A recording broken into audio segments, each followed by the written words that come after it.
కనీసం కట్టుకోవడానికి కూడా గుడ్డలు లేదు. వాడి శరీరం అంతా ఎలా ఉందో చూశారా? పూర్తిగా శ్మశాన విభూతిని పూసుకొని ఉన్నారు.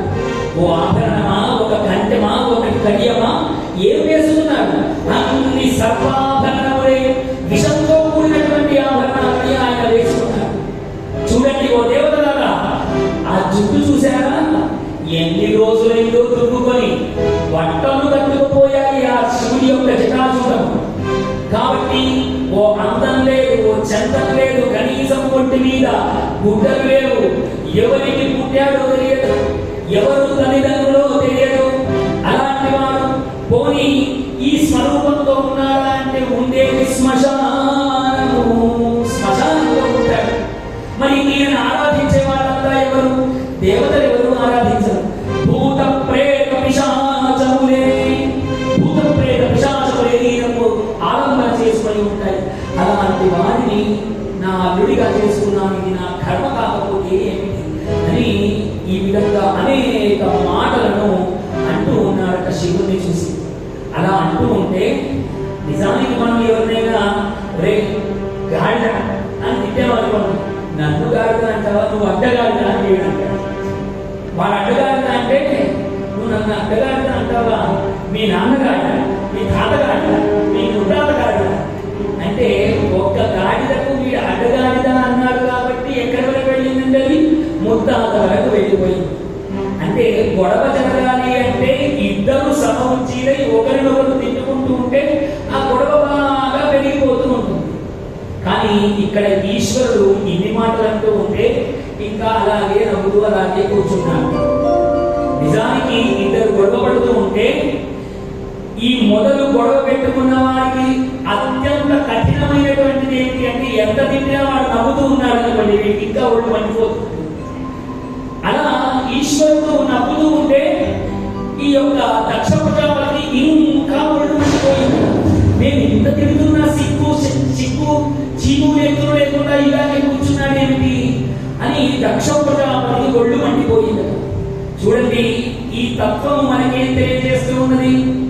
సాధారణంగా మనల్ని ఒకరు తిట్టారు అంటే ఇందాక చెప్పినట్టు ఒకడు గాడిద అని మనం తిట్టాడు అనుకోండి, నీకు ఎప్పుడు కోపం రావాలి? నువ్వు నిజంగా గాడిద అయితే నీకు కోపం రావాలి అన్నటువంటి మాటకి ఇది కానే కాదు. అన్నప్పుడు వాడు తిట్టినప్పుడు నువ్వు రియాక్ట్ అయ్యావు అంటే నేను నువ్వు గాడిద అని ఒప్పుకున్నట్టు. ఒకసారి ఇలాగే గౌతమ బుద్ధుడు తన శిష్యుడిని వెంట పెట్టుకొని భవతి భిక్షాం దేహి అని ఒక తల్లి ముందు ఆగాడు. ఆగగానే ఎక్కడో పెరట్లో పనిచేస్తున్న తల్లి వాకిట్లో ఉన్న బుద్ధుడిని చూసింది. చూడగానే మెరిసిపోతూ ఉన్నాడు ఆయన. మంచి కాళ్ళు చేతులు అన్ని బాగానే ఉన్నాయి. ఉంటే ఆ తల్లి లోపల నుంచి అరిచిందట, ఏం సోమరిపోతువయ్యా, కాళ్ళు చేతులు బాగానే ఉన్నాయి కదా, ఈ అడుగుపొందడం ఎందుకు, ఏదైనా పని చేసుకోవచ్చు కదా అని విపరీతమైన వాక్యం చేత తిట్టిందట. ఎప్పుడైతే తిట్టిందో పక్కనే ఉన్న శిష్యుడు రంగ వేస్తున్నాడు, గురువు గారు ఒక్క అవకాశం ఏంటి, దాన్ని జుట్టు పట్టుకొని మీ కాళ్ళ దగ్గర పడేస్తాను అన్నాడు. గౌతమ బుద్ధుడు అన్నాడు, ఎందుకురా ఈ ఇల్లు కాకపోతే ఇంకో తల్లి అని ఆ ఇంటి నుంచి నవ్వుతూనే వెళ్ళిపోయాడు. వెళుతూ బాగా ఎర్రని ఎండ. గౌతమ బుద్ధుడు తన చేతిలో ఉన్నటువంటి దండక మండలాలను శిష్యుడి చేతిలో పెట్టాడు. అదే ఊళ్ళో ఒక మర్రి చెట్టు కింద మధ్యాహ్నము విశ్రాంతి తీసుకున్నారట. సాయం కాలం అయిపోయింది. సాయం సంధ్యా సమయం ఆసన్నమవుతూ ఉంటే వాళ్ళ ప్రయాణం కూడా ప్రారంభమవుతుంది. ఇదిగోండి గురువు గారు, మీరు అప్పుడు మధ్యాహ్నం నాకు దండక మండలాలు ఇచ్చారంటే ఇవి తీసుకోండి అన్నాడు. అదేమిటా, నీకు అప్పుడే ఇచ్చాను కదా, అవి నీవే అన్నాడు. అనగానే అబ్బా, బుద్ధుడి దండక మండలాలు తనకు వచ్చాయి కాబట్టి శిష్యుడు ఉప్పొంగిపోయాడు. ఉప్పొంగిపోయి ఇంకా ముందుకు నడుస్తూ ఉంటే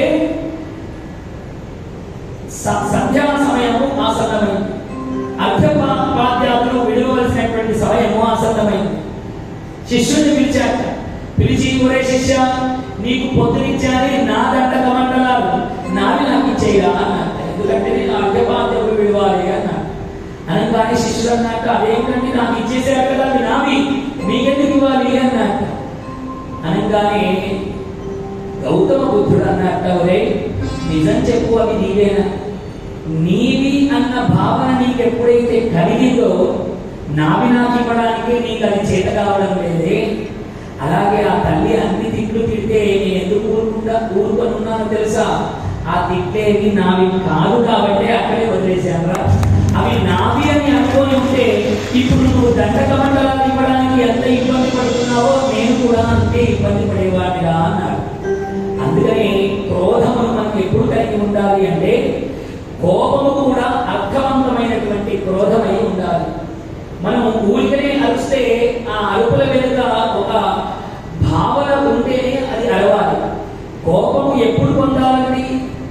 విద్యార్థి ఎప్పుడైతే సరిగ్గా విద్యాబుద్ధులు చదవడం లేదో గురువు పడేటువంటి కోపంలో అర్థం ఉంటుంది.